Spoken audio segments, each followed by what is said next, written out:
Greetings. So today we're going to be talking about the so-called black man / blue man, or the avatar.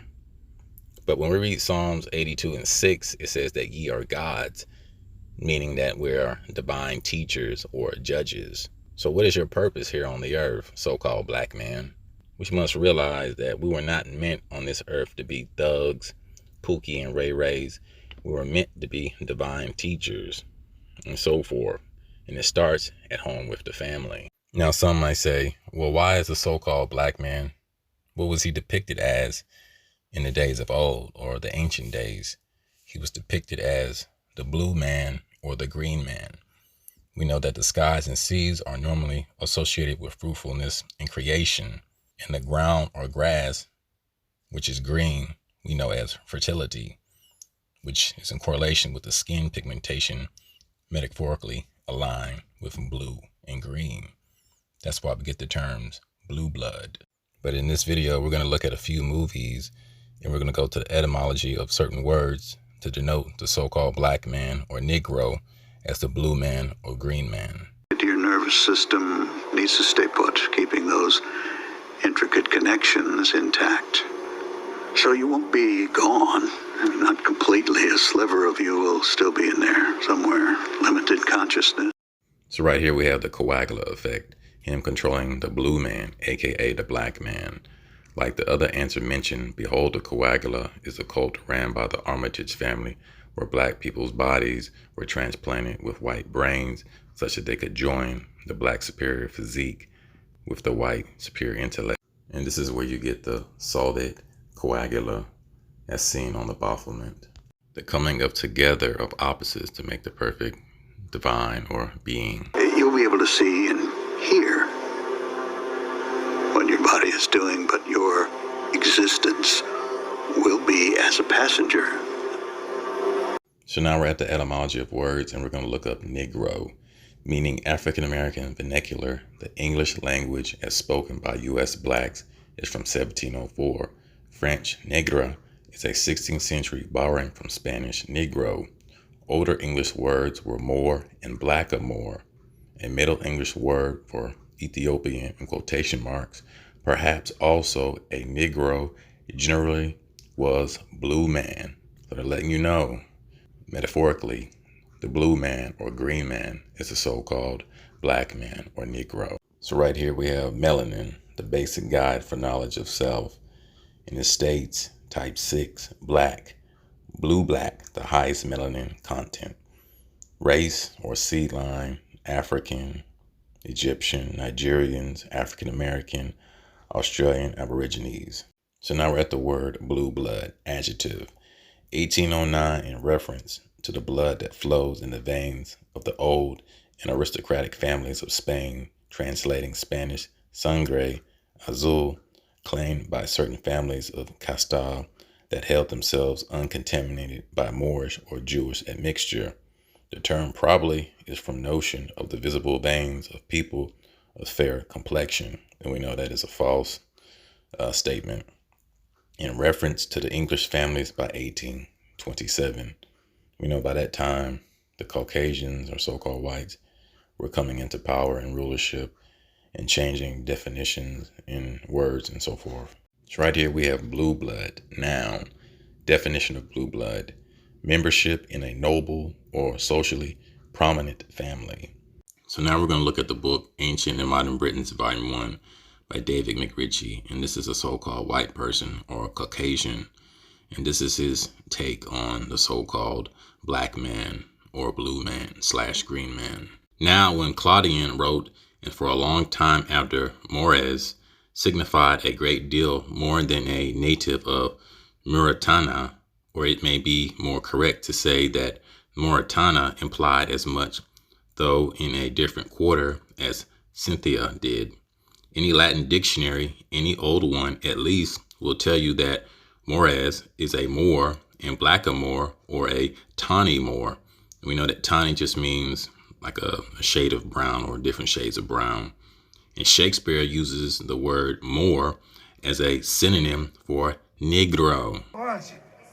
Wait till I find your boss. He gonna fire your metallic ass. You would do well to mind your tongue, Moor.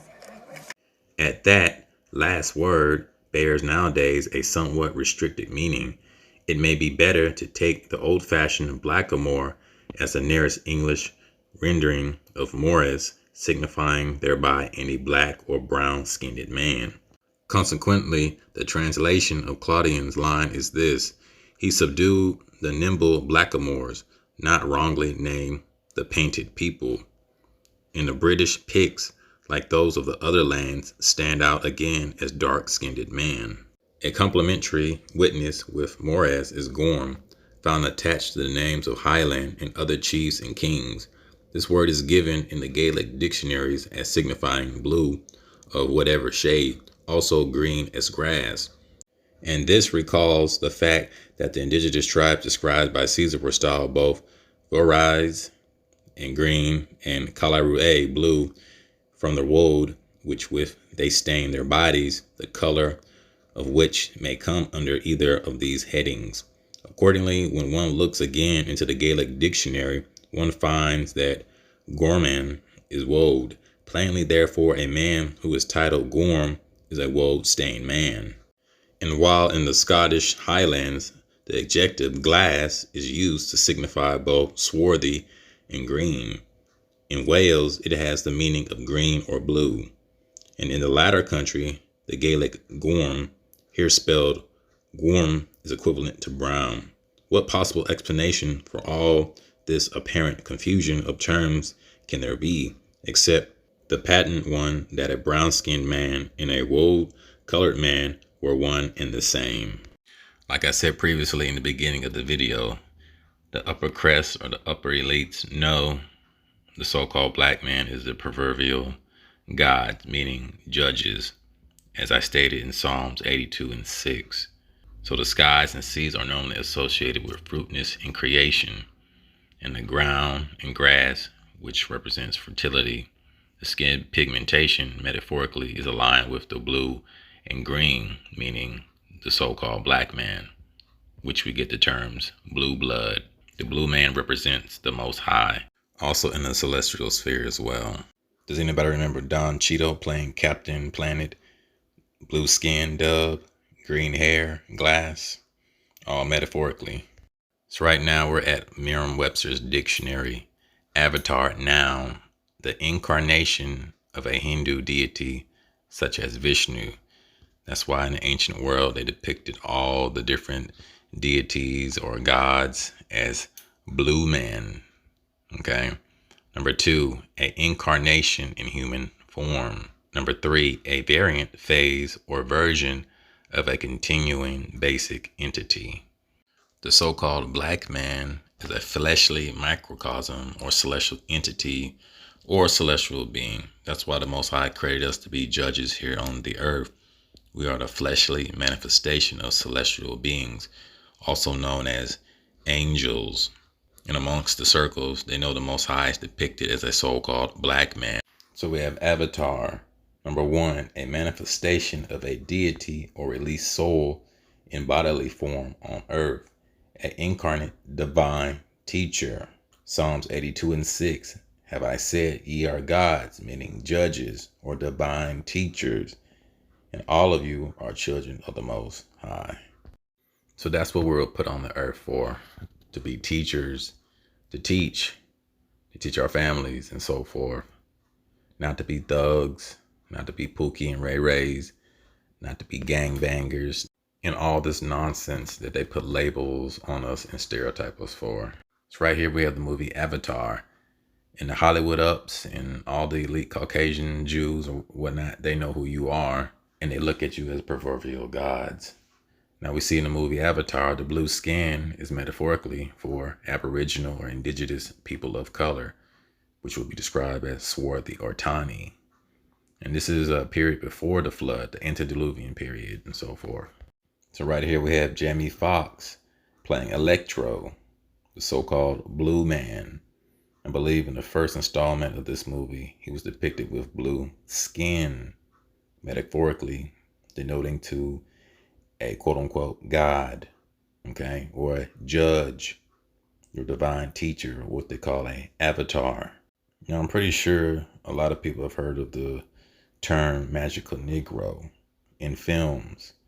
In the cinema of the United States, the magical Negro is a supporting stock character who comes to the aid of a white protagonist in a film. Magical Negro characters, who often possess special insight or mystical powers, have long been a tradition in American fiction.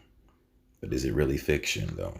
So let's look at a couple of magical Negroes in certain films. So we have the movie Man on Fire with Denzel Washington. And of course, he's playing the magical Negro archetype, always protecting the so-called white woman or child. Right here, we have the movie Kazam with Shaquille O'Neal. And of course, he's playing the magical Negro, aka the Blue Man, aka the Avatar or Divine Teacher. And of course, we have Will Smith as Genie, aka the Blue Man, or Negro as the Avatar or Divine Teacher. So esoterically and metaphorically, they know who you are. It's just that most people do not make the connections in the films to see what they are talking about. But they know that the so-called black man, aka the Blue Man, represents the Most High in the celestial sphere. They know this. So in the classic movie, The Shawshank Redemption, we have Morgan Freeman playing the magical Negro archetype, aka the Blue Man. Also, Morgan Freeman played in the movie Bruce Almighty as the Most High or the Creator. So they know. Right here, we have the movie Hitch with Will Smith. Notice the blue shirt underneath the button up. He's also playing the magical Negro archetype way before Kevin Samuels. So right here again, we have Denzel playing the magical Negro archetype in the movie The Book of Eli. And we know that the book was given to Jacob and Jacob only. So he's playing a Israelite or the people of the book. So right here we have the show Doug by Nickelodeon. Now if we remember Doug's friend, his name was Skeeter. Now he was depicted as a blue man, therefore he was a Negro or African American. And notice the thunderbolt. You know, in a lot of superhero movies, they depict so-called black men with powers of lightning and electricity. I wonder why. No. What I want is deeper. I want your eye, man. Now, upon seeing the film, most audience members would think that he's talking about the camera lens. But from an esoteric point of view, he's talking about the pineal gland or third eye. The spiritual connection from the physical to the spiritual, with the Most High has a connection with his people. That being Jacob or Yaakov, the so-called black people, or the blacks of the captivity and so forth. So right here we have the book Melanin, the Basic Guide to Knowledge of Self. As we can see, the different descriptions in ancient Kemet or Egypt. So right here we have the widget, the eye of Haru, the eye of time, the pineal eye, the third eye, and the sound eye. Our ancient ancestors considered the pineal gland to be the connecting link between the physical and the spiritual worlds.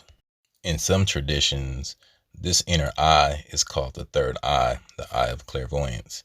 Other traditions refer to this eye as the pineal gland. It is when you are asleep that the pineal gland secretes the hormone melatonin primarily during the hours of 10 a.m. and 6 a.m. It literally bathes the brain, thus creating the chemical condition necessary for inner vision to take place. And it states our ancestors knew it as an organ or higher vision, associated the pineal gland with the elevation of the spiritual consciousness. They taught that when we are enlightened, the pineal gland, third eye, acts as a stargate that sees beyond space-time into time-space. To activate the pineal gland is to raise your vibration frequency and move into a higher consciousness. The motor function, so I'll be Me. You'll be me. good. Good. You got it quick. Good on you. Why us? Huh? Why black people? Genesis chapter 25, verse 23. And the Most High said unto her, 2 nations are in thy womb, and 2 manner of people shall be separate from thy bowels. And the one people shall be stronger than the other people, and the elder shall serve the younger. Who knows? People want to change. Some people want to be stronger, faster, cooler. Black is in fashion. But please don't lump me into that. I could give a shit what color you are. No. What I want is deeper.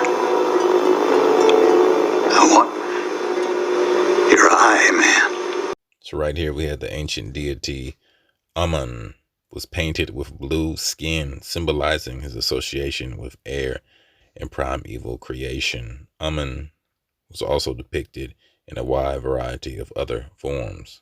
So right here we have the X-Men Nightcrawler with the blue skin pigmentation. Also, he can teleport between the physical and the spiritual realms as well. So right here we have the show The Watchmen. And what do we see with the consistent theme of the so-called black man, aka the blue man? So right here we have Osiris, Lord of the Dead and Rebirth. His green skin symbolizes rebirth. As we can see, the olive and green skin.